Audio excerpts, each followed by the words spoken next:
maka takbir, ngangkat tangan, doa ruku itu hukumnya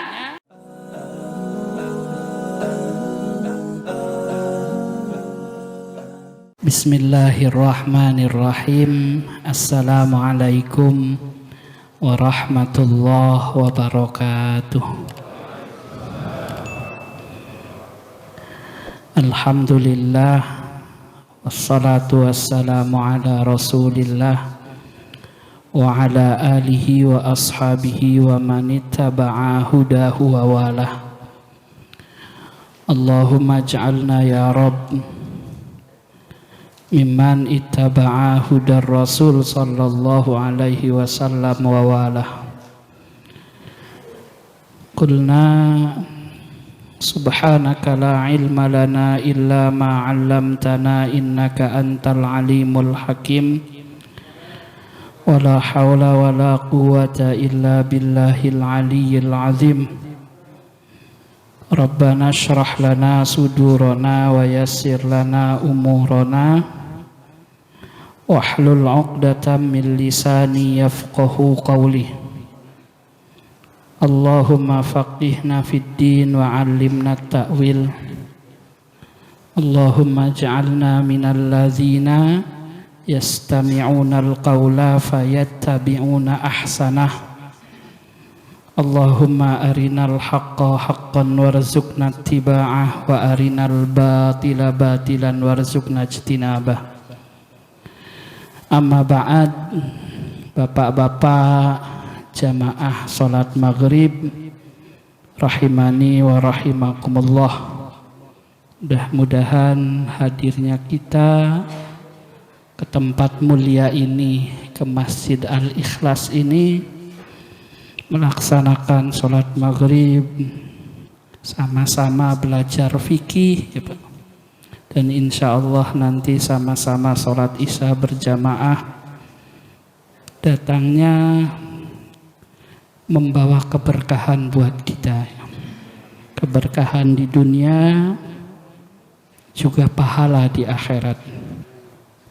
Mudah-mudahan juga sebagai penggugur dosa-dosa kita yang setiap hari kita sering banget melakukan dosa. Mudah-mudahan amal soleh ini menghapus dosa-dosa yang pernah kita lakukan. Ya, karena di Quran dikatakan innal hasanati yudhibnas sayyi'at. Amal soleh itu bisa menghapus dosa. Baik para jamaah rahimani wa rahimakumullah, kita sampai pada sunnah-sunnah dalam ruku. Sunnah di sini maknanya adalah apabila dilaksanakan sholatnya jadi istimewa, tapi kalau ternyata tidak dilakukan sholatnya masih tetap sah. Yang pertama yang dibahas para jamaah yaitu mengangkat kedua tangan. Ya, saya lupa tuh Pak, udah lama banget ya, mungkin setahun lebih kali kita sudah bahas posisi mengangkat tangan. Ada lewat hadis riwayat Ibnu Umar, berarti sepundak segini. Ada yang ikut mazhab Imam Malik, ya, sepundak tapi ke bawah begini. Jadi Allahu Akbar seperti itu. Ada yang lewat mazhab Imam Syafi'i, lewat hadis Malik bin Al-Huwairis. Itu telapak tangannya di pundak tapi jari-jarinya di telinga. Ada lewat mazhab Imam Abu Hanifah yang di telinga. Dua-duanya hadisnya satu riwayat Bukhari, dua riwayat Imam Muslim. Jadi bisa ngangkat tangannya begini, bisa begini, bisa begini, bisa nundukin gini biar ininya sejajar telinga. Seperti itu. Ya, 4 hal itu berlandaskan hadis sahih dipahami oleh para ulama yang ahli di bidangnya, ulama madhabnya, seperti itu. Nah, yang bermasalah itu saya sering cerita madhab malas ya Pak, yang ngangkat tangannya sampai pundak aja nggak sanggup segini nih Pak. Jadi kalau takbir Allahu Akbar cuman sampai perut seperti itu.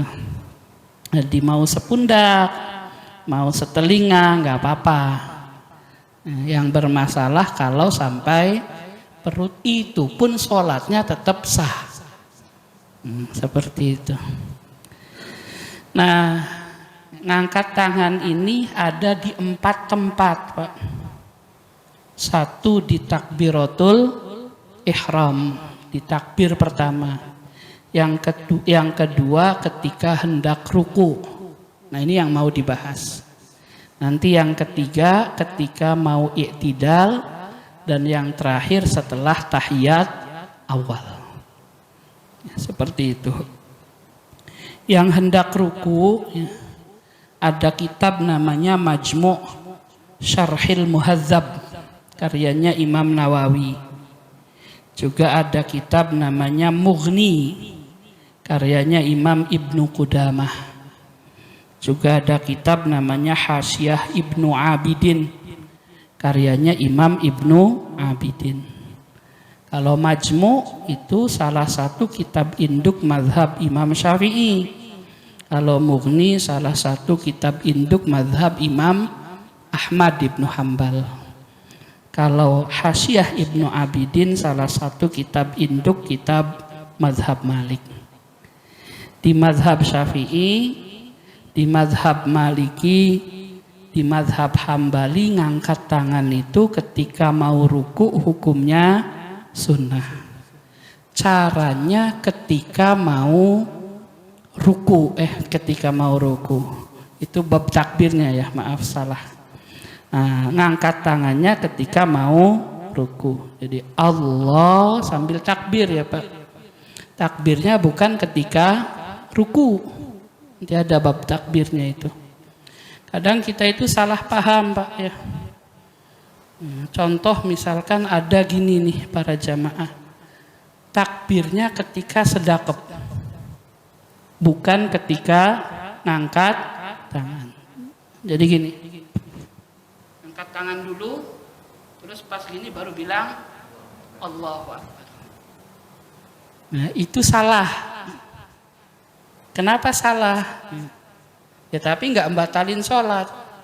Sebab ngangkat tangan itu sunnah dalam sholat. Sedangkan sholat itu dimulai dengan takbir. Kalau takbirnya ketika sedekap, berarti ngangkat tangannya sebelum sholat. Kan gitu. Masalahnya ketika sedekap baru bilang Allahu Akbar. Berarti ngangkat tangannya sebelum sholat, padahal ngangkat tangan itu sunnah di dalam sholat, bukan sunnah sebelum sholat. Jadi makanya kalimat Allahu Akbar itu posisi tangannya di atas atau sebelum di atas, nggak apa-apa. Allahu Akbar, bukan Allahu Akbar tangannya udah nempel. Maka kemudian tidak ada fungsi ngangkat tangan, sebab tidak ada sunnah ngangkat tangan sebelum sholat. Dalam hadis Rasul ngomong miftahus sholah at-tahur wa tahrimuha at-takbir. Jadi permulaan sholat itu bukan ngangkat tangan tapi ucapan Allahu Akbar. Sama kayak salam. Salam itu penutup sholat. Nengok itu di dalam sholat, bukan di luar sholat. Maka nengoknya bersamaan dengan salam, bukan assalamualaikum warahmatullah terus nengok. Ya kalau pertama mungkin masih sholat, kalau yang kedua assalamualaikum warahmatullah, berarti nengok kirinya sudah di luar sholat. Ngapain nengok? Karena kesunahan nengok itu bukan setelah sholat, tapi di dalam sholat. Jadi maka kemudian ucapan takbir dan ucapan salamnya yaitu ketika takbir, ketika ngangkat tangan, bukan setelah ngangkat tangan. Dan nengoknya ketika salam, sehingga selesai salam muka kita sudah nengok, berarti posisi salam nengoknya di dalam sholat. Nah, seperti itu.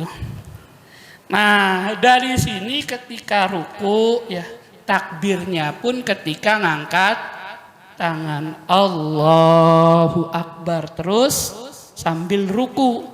Barnya ketika ruku. Kenapa barnya ketika ruku? Ya, karena agar ketika dia jadi imam jelas posisi mutabaahnya. Nah, dalam hadis sahih Rasul menyatakan bahwa innama ju'ilal imam liyu'tamma bihi. Imam dijadikan imam itu untuk diikuti. Kan gitu, Pak. Fa iza kabbaro, kalau imamnya takbir, fakabbiru, kalian takbir. Jadi imam dulu Allahu Akbar, baru makmum bilang Allahu Akbar. Wa iza roka'a farka'u, kalau imamnya ruku berarti sudah ruku, baru kamu ruku, ikut ruku. Itu namanya mutaba'ah. Kalau imam ruku belum, makmumnya sudah bergerak ruku, namanya membersamai, mukorona. Analoginya di hewan. Hewan itu ada kaki depan, ada kaki belakang. Kaki belakang itu ngikuti kaki depan. Kalau kaki depannya melangkah, naik, ngangkat, kaki belakangnya ikut ngangkat nggak, Pak? Ikut ngangkat nggak? Enggak, kalau ikut jatuh, Ustaz. Sama-sama ngangkat. Jadi depan dulu angkat, turun ke bumi, baru belakang ngangkat. Gitu hewan itu. Letakin, baru belakang angkat. Angkat lagi, belakang ikut. Jadi kaki belakang itu ngangkat ketika kaki depan sudah posisi turun. Nah, ini disebut mutaba'ah. Bagaimana lalu kemudian kalau imamnya belum ruku, Allahu Akbarnya belum selesai, terus ikut ruku, maka disebut mukoronah. Kalau mukoronah itu bukan batal sholatnya, tapi hilang pahala jamaahnya. Tapi jangan tanya hilangnya berapa, Pak, saya juga bingung, kan gitu. Sholat jamaah itu kan tingkatannya 20 derajat.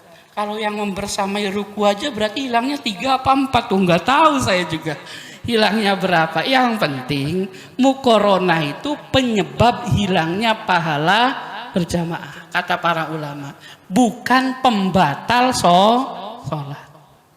Analoginya puasa. Puasa itu ada pembatal puasa, ada penghilang pahala puasa. Kalau siang-siang makan sengaja ya batal. Tapi kalau siang-siang gosipin orang, seharian pun puasanya nggak batal itu, Pak. Yang penting nggak makan, nggak minum. Paling yang hilang pahalanya, tapi puasanya tetap sah. Jadi bedakan mana penghilang pahala, mana pembatal ibadah.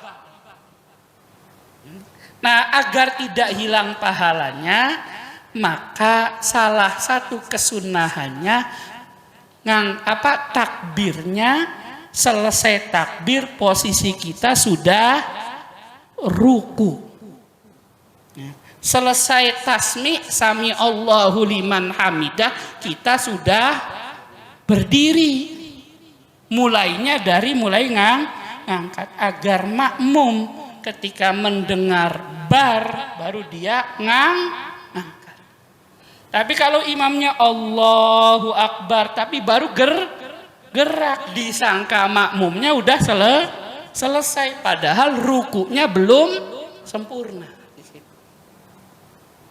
Baik, jadi para jamaah rahimani wa rahimakumullah ya, ucapan takbir itu atau ucapan salam itu bersamaan dengan pergerakannya. Tapi kalau mengangkat kedua tangan sebelum ruku, jadi angkat tangan dulu, tapi sudah mulai bilang takbir tuh, Allahu Akbar. Hamzah wasolnya, Allahnya mulai kalimat lafdzul jalalahnya itu ketika ngangkat. Barnya ketika sudah ruku. Dan ini butuh latihan biar terbiasa. Seperti itu. Nah, ngangkat tangan ini hukumnya sunnah, tidak wajib. Jadi nggak ngangkat tangan juga, ya sholatnya tetap sah. Cuman pahalanya kurang banyak, itu saja. Dan kita ini kan perindu pahala. Kalau kita ditawarin, Pak, mau uang 100.000 atau mau uang 200.000, ya kita milih yang 200.000 karena semakin banyak manfaatnya gitu. Maka kemudian orang yang meyakini surga dan pahala akhirat, semakin banyak pahala maka semakin akan memuliakan kita. Itu makna firman Allah, fastabiqul khairat. Bukan kemudian tidak rindu pahala. Seperti itu. Cuman dikategorikan sunnah karena kita ini punya batas kemampuan. Kalau seluruhnya dilakukan, ya belum tentu sanggup kita. Jadi yang bisa kita lakukan, yang tidak bisa ya tidak perlu kita lakukan. Toh tidak wajib, kan seperti itu. Tapi niatan memperbanyak pahalanya ada. Seperti itu. Nah, apa yang melandasi para jamaah rahimani wa rahimakumullah? Yang pertama, hadis riwayat Imam Bukhari ya, dari sahabat Abu Qatadah radhiyallahu anhu. Kata Abu Qatadah, saya ini paling tahu bagaimana Rasul sholat. Kata beliau, ana a'lamukum bisunnat bisolati Rasulillah sallallahu alaihi wasallam. Karena saat itu yang di hadapan Abu Qatadah para tabi'in yang tidak ketemu Rasul. Jadi dia bilang, saya lebih tahu bagaimana Rasul sholat. Lalu beliau cerita panjang, Pak. Salah satu yang beliau ceritakan bahwa anna Rasul rafa'a yadaihi indar ruku. Rasul itu setiap kali ruku ngangkat kedua tangan. Dari hadis riwayat Bukhari dari Abu Qatadah ini, maka ngangkat tangan itu sunnah Rasul sallallahu alaihi wasallam. Kenapa enggak wajib? Karena ada hadis riwayat Abu Hurairah yang tentang orang yang sholatnya salah terus, yang sering saya cerita itu, Pak ya. Itu riwayat Bukhari, riwayat Muslim dari Abu Hurairah, orang 3 kali sholatnya nggak benar, maka diajarkanlah sama Rasulullah bagaimana cara sholat sah minimal. Berarti yang diajarkan yang wajib saja. Nah, ketika ruku, Rasul ngajarin begini saja, sumarka hatta tatma'inna roki'an. Pak, habis berdiri baca Fatihah, lalu ruku, tapi jangan langsung iktidal, diam dulu sejenak, namanya nina. Berarti yang hilang apa tuh? Takbir, ngangkat tangan, doa, ruku. Maka takbir, ngangkat tangan, doa, ruku itu hukumnya sunnah. Sebab apa? Rasul ngajarin bapak-bapak yang sholatnya salah terus itu, yang penting ruku dan tumanina. Seperti itu. Tapi dalam sholat Rasulullah, Rasul selalu mengangkat tangan. Maka ngangkat tangan bagian daripada sunnah Rasulullah Sallallahu Alaihi Wasallam. Nah, cuman kita para jamaah kadang tidak bisa membedain mana gerakan Rasul yang bagian gerakan sholat, mana gerakan Rasul yang kemudian nunjukin sholatnya nggak batal. Contoh, ada riwayat Rasul benerin pakaian Pak ketika berdiri. Benerin pakaian itu gerakan di luar sholat, bukan gerakan sholat. Jadi jangan nganggep benerin pakaian gerakan sunnah, sehingga tiap berdiri pakaiannya udah rapi juga digini-giniin terus. Kayak kurang kerjaan. Padahal ya, kalau badannya tidak khusyuk, tidak tenang, susah hatinya khusyuk. Seperti itu. Maka kemudian ya, saya sering cerita bahwa yang dilakukan Rasulullah Shallallahu Alaihi Wasallam itu berlaku hukum 5, Pak. Bisa wajib, bisa sunnah, bisa mubah, bisa makruh, bisa haram. Enggak semuanya sunnah, enggak. Contoh apa yang dilakukan Rasul wajib? Sholat zuhur. Rasul melaksanakan sholat zuhur. Ada dalil sholat zuhur wajib, maka melaksanakan sholat zuhur hukumnya jadi wajib. Contoh Rasulullah yang melakukan sesuatu walaupun nggak pernah ditinggalin tapi sunnah hukumnya, yaitu 10 rakaat sholat rawatib. Itu hadisnya sahih. Rasul nggak pernah ninggalin. 2 rakaat sebelum subuh, 2 rakaat sebelum zuhur, 2 rakaat setelah zuhur, 2 rakaat setelah maghrib, dan 2 rakaat setelah Isya. Itu nggak pernah ditinggalin sama Rasul. Walaupun nggak pernah ditinggalin Rasulullah, nggak ada yang mengatakan sholat rawatib itu sholat fardu. Berarti hukumnya sunnah. Seperti itu. Kenapa? Karena ada dalil yang nunjukin sunnah. Ada yang dilakukan Rasulullah haram, Pak. Haram buat kita. Di antaranya saumul wisol. Saumul wisol itu puasa nyambung tuh. Rasul itu pernah puasa 3 hari nggak buka-buka. Ditiru sama sahabat. Lalu dilarang sama Rasulullah. Puasa wisol ini khusus buat saya. Haram buat kamu, kata Rasul. Berarti tidak semua yang dilakukan Rasulullah halal buat kita. Kenapa? Kata Rasul, kalau saya dikasih makan sama Allah langsung, kamu enggak. Kalau cerita itu tidak masyhur, cerita istri Rasul. Rasul itu istrinya lebih dari 4. Lalu kita ngikutin sunnah Rasul, istrinya 9 gitu. Ya salah nyambung, Pak, salah sambung semacam itu. Nah, kita ini boleh beristri, tapi tidak boleh lebih dari 4. Maka halal bagi Rasul, haram buat kita. Ada yang makruh tuh para jamaah rahimani wa rahimakumullah. Jadi tidak bisa digeneralisir.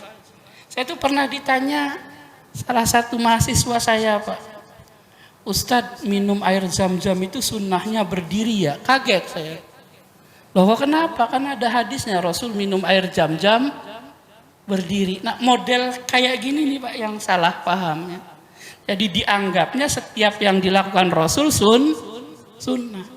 Padahal Rasul minum air zam-zam berdiri terus wudhu itu sebagai penjelasan hadis Rasul, sahih hadisnya yang Rasul ngelarang makan minum sambil berdiri. Sesekali Rasul minum berdiri, kebetulan yang diminum zam-zam saat itu dalam kondisi berdiri untuk nunjukin minum berdiri itu enggak dosa, tapi bagusnya duduk.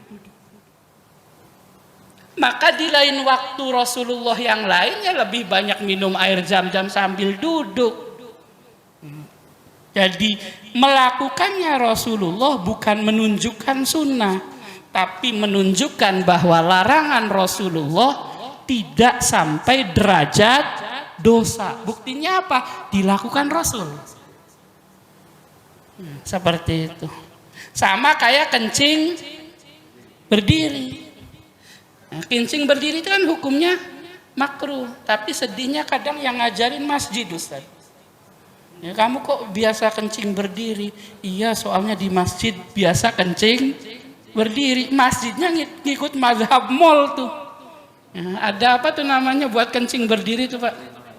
Urinoyer ya, Pak Haji ya. Seperti itu.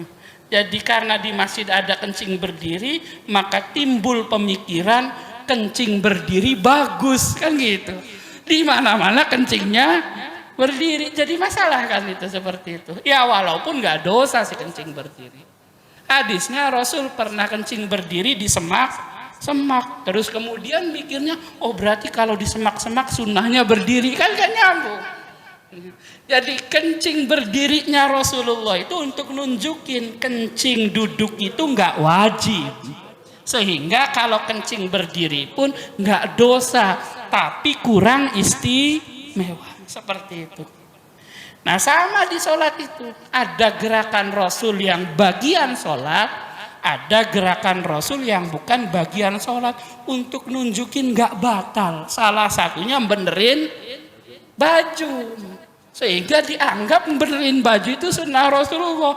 Berdiri benerin baju lagi, berdiri benerin baju lagi, itu namanya sholat kurang kerjaan gitu, kayak nggak ada kesunahan yang lain.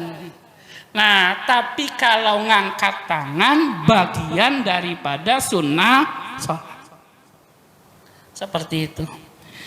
Baik, selanjutnya adalah mazhab Imam Abu Hanifah.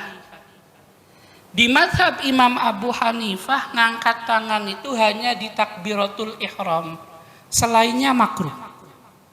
Jadi ruku afdolnya enggak ngangkat tangan, iktidal afdolnya enggak ngangkat tangan, habis tasahud afdolnya enggak ngangkat tangan.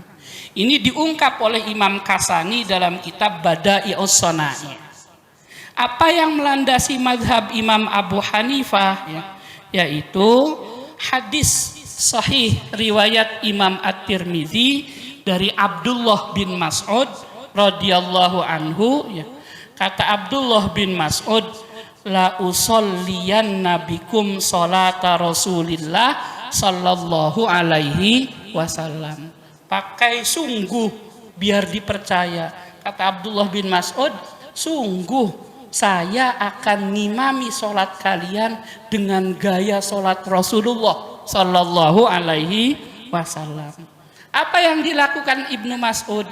Falam yarfa yadaihi illa fi awwali marrah. Abdullah bin Mas'ud tidak ngangkat kedua tangannya kecuali di takbiratul ihram.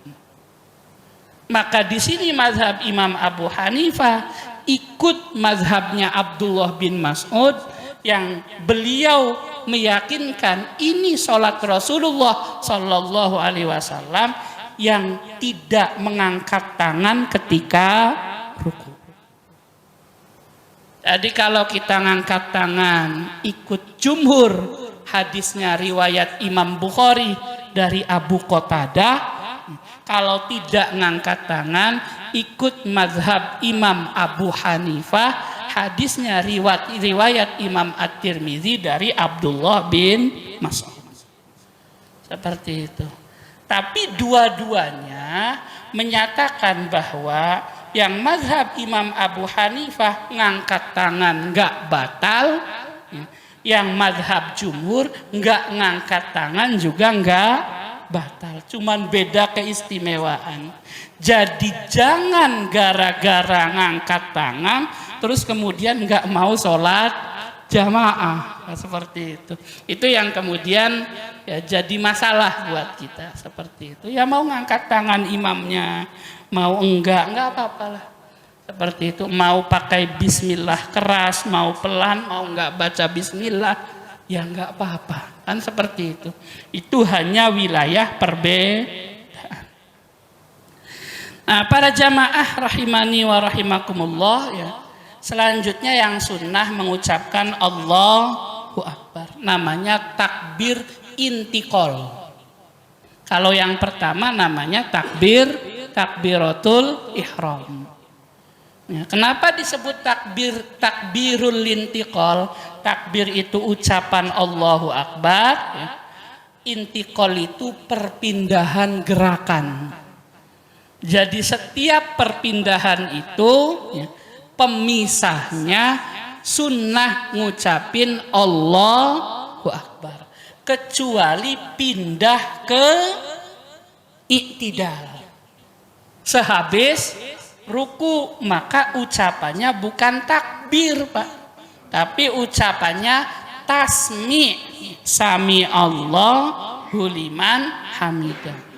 Pertanyaannya, ada yang rukunya 2 kali, yaitu sholat gerhana. Sedangkan hadis sholat gerhana itu minim. Di antara yang ditemukan di hadis sholat gerhana, riwayat Bukhari dan beberapa riwayat yang lainnya itu, Rasul lihat matahari ketutup, kaget, lalu masuk masjid, terus sholat. Isi sholatnya apa? 2 kali berdiri panjang-panjang, 2 kali ruku panjang-panjang, 2 kali sujud panjang-panjang. Selesai sholat, Rasul khutbah, cerita bahwa inna syamsa wal qamar ayatan, matahari dan rembulan itu tanda-tanda kekuasaan Allah subhanahu wa ta'ala. Beliau khutbah lah seperti itu, suruh istighfar, suruh sodako. Berarti tidak ada hadis khusus yang jelasin habis ruku mau baca Fatihah itu bacanya sami Allah atau Allahu Akbar. Gimana itu terus?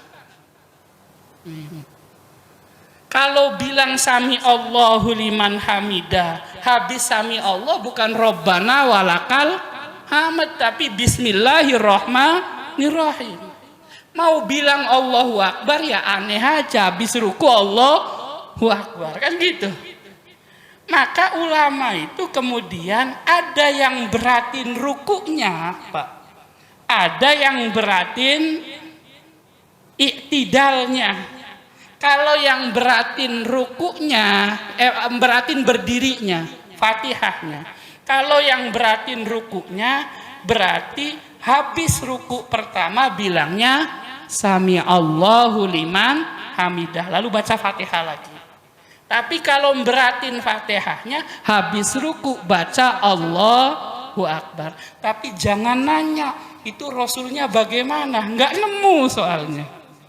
Seperti itu. Di kitab-kitab tidak kemudian ya, ulama itu menjelaskan bagaimana bacaan Rasulullah Sallallahu Alaihi Wasallam. Tetapi ya, Islam ini kan sempurna. Allah bilang al-yauma akmaltu lakum dinakum. Agama Islam ini sempurna, ndak mungkin permasalahan nggak ada jawabannya.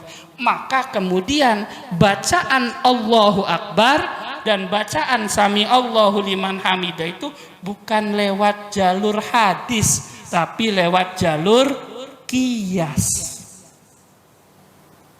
Qiyas terhadap ruku di sholat selain gerhana dan qiyas terhadap berdiri di selain sholat gerhana. Kalau mau berdiri baca Al-Fatihah itu perpindahannya pakai Allahu Akbar.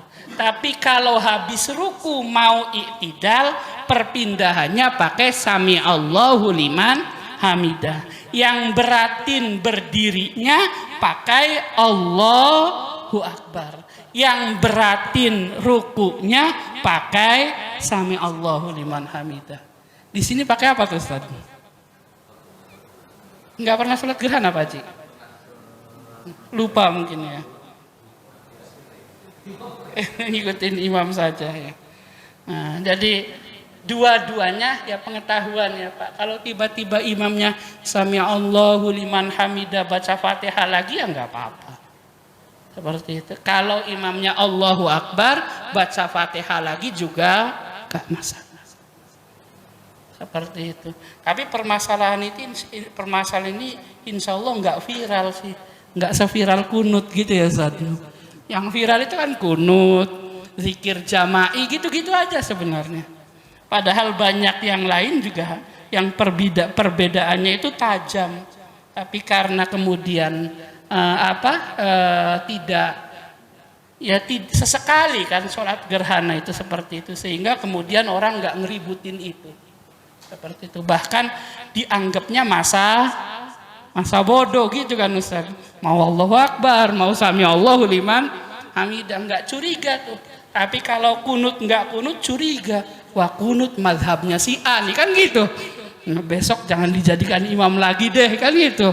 Nah, terus nggak kunut, oh mazhabnya si B nih, besok jangan dijadiin imam lagi. Berantem deh Pak kayak gitu. Padahal dua-duanya ikut ulama di luar sana insya Allah. Dan mudah-mudahan ya dengan ilmu perbedaan semacam itu semakin mengikis seperti itu, sehingga kemudian mau jahar bismillahnya mau enggak, mau kunut mau enggak, asal ada ulama yang diikuti, insya Allah menghantarkan kita ke surga Allah subhanahu wa ta'ala. Seperti itu. Nah baik, ada ini mungkin Pak Haji, silahkan.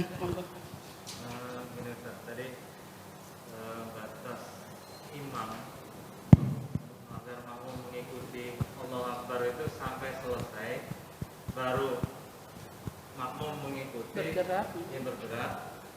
Karena gini, kalau berarti kan posisi kita itu kalau persis di belakang imam kan kelihatan. Kalau agak jauh, misalkan tadi dicontohkan imam bilang atau mengucapkan takbiratul ihramnya itu atau mengucapkan takbirnya itu di akhir. Jadi bergerak dulu terus dia takbir. Nah, makmum kan nggak ngelihat yang di belakang. Kalau yang di depan mungkin terlihat. Nah, yang di belakang itu kan nggak mungkin lihat imam begini kan, karena pandangan harus ke bawah kan. Nah, pada saat makmum itu sudah begitu imam sudah habis mengucapkan Allahu Akbar, dia kan langsung. Sementara tadi disebutkan bahwa itu menghilangkan pahala sholat jika bersamaan dengan imam. Nah, itu bagaimana Ustaz? Nah, makanya baik, ini menarik ya Pak. Jadi kadang penyebab penghilang pahala itu bisa makmumnya, bisa imamnya.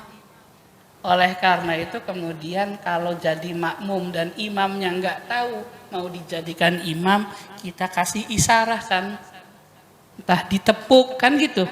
Ditepuk itu nunjukin, Pak saya jadikan imam ya Bapak ini. Ya, kalau kemudian pakai cara lain boleh nggak? Ya boleh, tinggal dibisikin aja, saya makmum Bapak ya, kayak gitu. Yang penting nggak jawab iya Pak, kalau tidak kayak gitu jawab iya, masalah itu. Biar hak-hak imam terlaksana gitu Pak Haji. Ya, salah satu hak imam itu usahakan agar takbirnya itu sempurna. Tidak hanya makmum yang di belakang, yang di depan juga bermasalah ketika sujud. Kan nggak mungkin sambil sujud sambil ngintip seperti itu. Taunya di telinga mendengar. Jadi kalau imamnya sudah mengucapkan takbir bar, makmum punya keyakinan imam sudah duduk, baru kita naik kan gitu. Tapi ternyata Allahu Akbar masih belum duduk, kan bukan salah kita Pak. Kita tahunya takbir itu sudah duduk, ternyata belum duduk, kita naik kayak gitu. Nah, lalu pahala sholat jamaah kita hilang nggak? Ya saya juga nggak tahu tuh Pak Haji. Cuman kalau nanti debat di akhirat kayaknya menang kitanya. Kan ngerasa kita ini nggak salah. Rasul merintahkan kalau imamnya sudah Allahu Akbar baru kita gerak. Posisi makmum kan gitu. Nah, Urusan imam sudah sempurna atau belum, masa kita harus ngintip, kan enggak. Nah, maka mudah-mudahan bisa salah bisa benar. Kalaupun ternyata pahala jamaah kita hilang, nanti di akhirat kita bisa ambil pahalanya imam, gitu aja. Seperti itu. Karena salahnya bukan salah kita kan.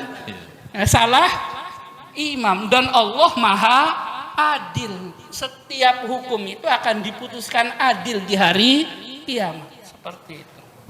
Nah, memang pahala orang bisa pindah. Ada hadis sahihnya pahala pindah itu kan. Dosa bisa pindah, pahala bisa pindah. Kalau ada hak sesama manusia. Ini kan hak sesama manusia.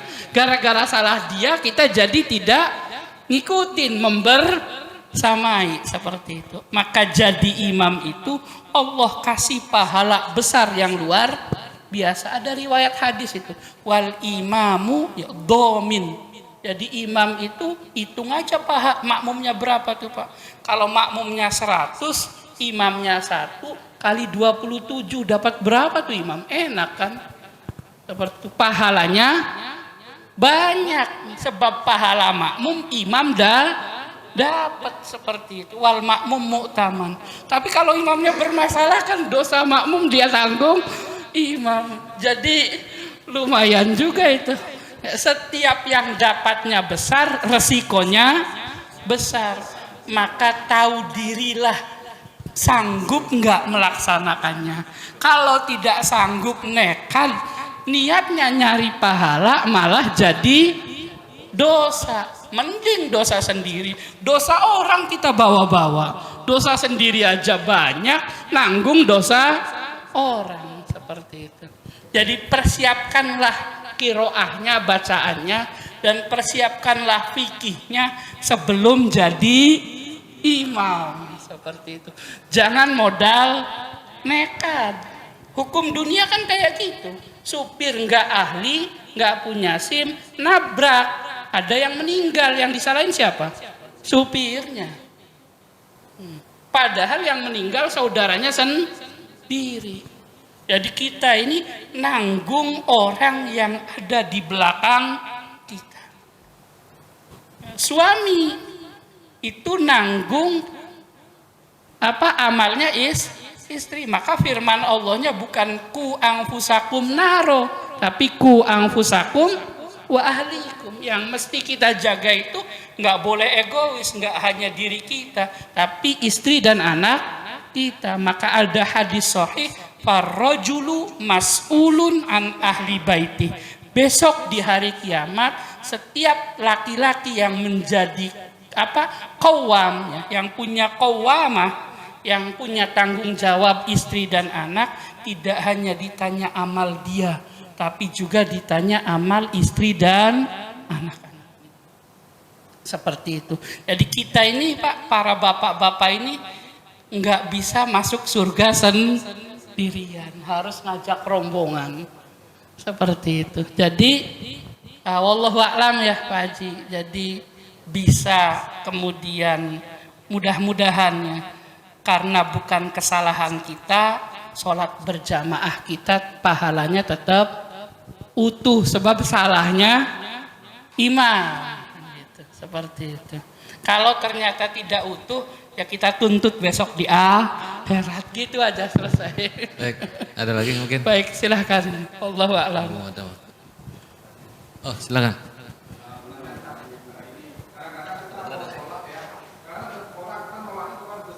Kenapa? Nggak dengar. Nah. Nolak gimana Pak? Nolak. Berjamaah pada saat mengajak jadi imam.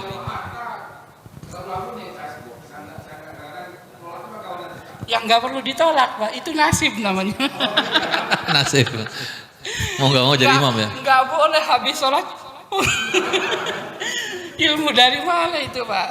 Fatihahnya belum benar, jangan dijadikan imamnya lagi sholat, kan nggak bisa komunikasi. Seperti itu. Jadi kalau ternyata kita sholat lagi sendirian, ada yang dijadikan imam, ya kita semampu kita Pak, sebisa kita jadi imam, seperti itu. Kalau di akhirat kita dituntut, kita bilang, saya sebenarnya nggak mau jadi imam, dipaksa aja kan gitu. Masa sambil sholat sambil gini-gini kan nggak lucu lah Pak seperti itu. Yang masalah itu kan kalau kemudian dia memang dari awal jadi imam seperti itu, berarti sudah siap bacaannya dan sudah siap fikihnya, sehingga kemudian sanggup dipertanggungjawabkan. Dulu itu Pak, ada imam anak kecil di zaman Rasul, namanya Ubay bin Ka'ab. Seperti itu, gara-gara Rasul mengatakan yang jadi imam yang paling bagus bacaannya, dijadikanlah Ubay bin Ka'ab imam. Masih kecil itu, tapi sebelum jadi imam diajarin fikih dulu matang, baru dijadikan imam. Biar apa? Biar kemudian tidak masalah di dalam sholat. Seperti itu. Maka dua hal ini jadi syarat wajib imam. Satu, bacaan. Dua, ngerti hukum sholat. Seperti itu. Kalau kemudian ternyata ngerasa masih ragu-ragu, ya biarkan yang lain dulu, seperti itu. Sambil kita berjalan. Kalau nggak ada lagi, bingung juga. Ya siapalah yang paling mengerti. Jangan gara-gara ngerasa nggak bisa semuanya, terus sholat sendiri. Itu namanya darurah. Ya, namanya darurat. Jadi ada kondisi ideal, ada kondisi realitas, Pak.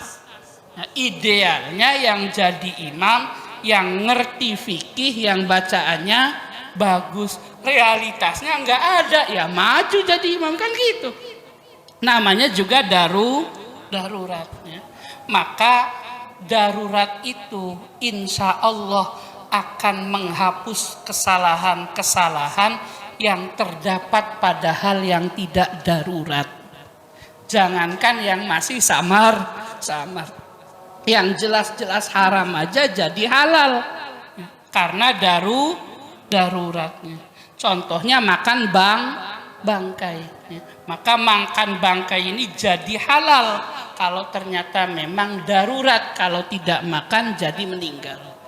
Dari posisi darurat, sama-sama nggak bisa, sama-sama fikihnya pas-pasan, sama-sama bacaannya alhamdulillahirobbil alamin, kumpul 100 orang semuanya nggak ada yang bisa, ya jangan sholat sendiri, tetapi majukan satu yang minimal paling bagus walaupun tidak sempurna untuk sholat berjamaah. Namanya sholat dalam kondisi darurat.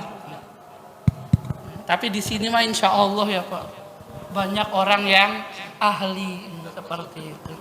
Baik, terima kasih. Wallahu a'lam bishawab. Subhanakallahumma wa bihamdika asyhadu an la ilaha illa anta astaghfiruka wa atubu ilaik. Assalamualaikum warahmatullahi wabarakatuh.